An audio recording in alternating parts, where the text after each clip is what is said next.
Hello everyone, मैं नामिका शर्मा आज फिर आपके पास एक नई कहानी के साथ। कहानी है एक आस्था और विश्वास की। जब विश्वास के साथ आप कोई काम करते हैं, उसमें आस्था जुड़ी होती है, तो कितनी भी बड़ी मुश्किल हो बड़ी सरलता से हल हो जाती है। तो कहानी कैसे है कि एक औरत थी, उसके 3 बच्चे थे। उसके घर में अर्निंग मेंबर कोई नहीं था, वो औरत ही थी जो घर में कमा के लाती थी, बच्चों को खिलाती थी। लेकिन कुछ टाइम से उसका भी कोई काम नहीं चल रहा था, कहीं भी उसकी अर्निंग नहीं हो रही थी, तो उसके बच्चे भूख और प्यास से बेहाल थे। उनके घर में खाने पीने को कुछ भी नहीं था। तो एक दिन वो एक फ़कीर के यहाँ गई, उससे पूछा कि आप तो बहुत पहुँचे हुए हैं, मैंने आपके बारे में बड़ा नाम सुना है कि आप सबकी मनोकामना पूरी करते हैं। तो कोई ऐसा तावीज़ बना के दें, जिससे मेरे बच्चे मुझसे खाना ना माँगें, उनको भूख ही ना लगे। फ़कीर ये सुन के बहुत आश्चर्यचकित हुआ। उसने कहा कि ऐसा मंत्र? तो उसने कहा नहीं, मुझे विश्वास है कि आप मेरी परेशानी को दूर करेंगे, तो आप कुछ ऐसा ताबीज़ बना के दें, ऐसा मंत्र फूँक दें कि मेरे बच्चों की भूख ख़त्म हो जाए। फ़कीर ने ऐसा ही किया। उन बाबा ने जो है उनको एक ताबीज़ दिया। उन्होंने कहा ये ऐसा करो, ये तुम अपने हाथ पे बाँध लो और जो है तुम्हारी सारी मुश्किलें हल हो जाएँगी। वो औरत वहाँ से चली गई, उसके साथ विश्वास भी जुड़ा हुआ था। रात में क्या देखती है कि दरवाजे पे किसी ने दस्तक दी। उसने दरवाज़ा खोला तो वहाँ कोई नहीं था, लेकिन कुछ पैसों से भरा हुआ एक पर्स वहाँ पड़ा हुआ था। उसने वो पर्स उठाया, उसमें पैसे थे, उसमें एक चिट्ठी रखी हुई थी।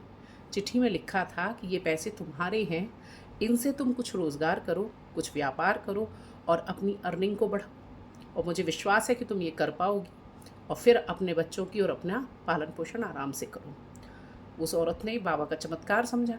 उसने कहा ये तो बाबा का ही चमत्कार है, उन्होंने ये रुपए रखवाए हैं, और वो विश्वास के साथ रोज़गार करने में जुट गई। उसे धीमे धीमे विश्वास के साथ अपने धन संपदा बढ़ा ली, अपने आप को बहुत ऊपर उठा लिया। एक दिन क्या हुआ कि वो जो ताबीज़ था उसके हाथ से खुल के गिर पड़ा। जब उसने ताबीज़ देखा तो उसके अंदर एक चिट्ठी रखी हुई थी।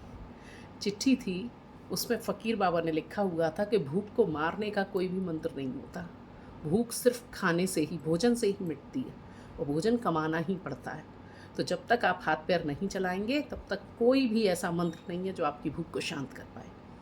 तो ये चिट्ठी जब तुम्हें मिलेगी, तुम्हारे सारे कष्ट दूर हो चुके होंगे। तुम्हें सिर्फ़ ये करना है कि कभी कोई ज़रूरतमंद हो, तो उसको सेम इसी तरह से उसकी हेल्प करनी है।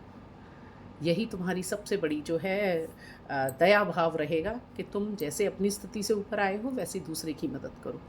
इतनी खूबसूरत कहानी मुझे लगी कि आप एक दूसरे की मदद अगर सुख दुख में काम आते रहेंगे, तो लोग एक दूसरे का सहयोग पाके गरीबी में, भुखमरी में लाचार होके नहीं मरेंगे, परेशान नहीं होंगे। तो ये कहानी मेरे दिल को छू गई। जब मैंने ये कहानी पढ़ी, तभी मैंने सोच लिया था कि एक वीडियो मैं इस कहानी को ज़रूर बनाऊँगी। आप लोगों को अच्छी लगे तो लाइक कीजिएगा, दूसरों की मदद भी कीजिएगा। आज के लिए इतना ही, फिर मिलते हैं एक नई कहानी के साथ।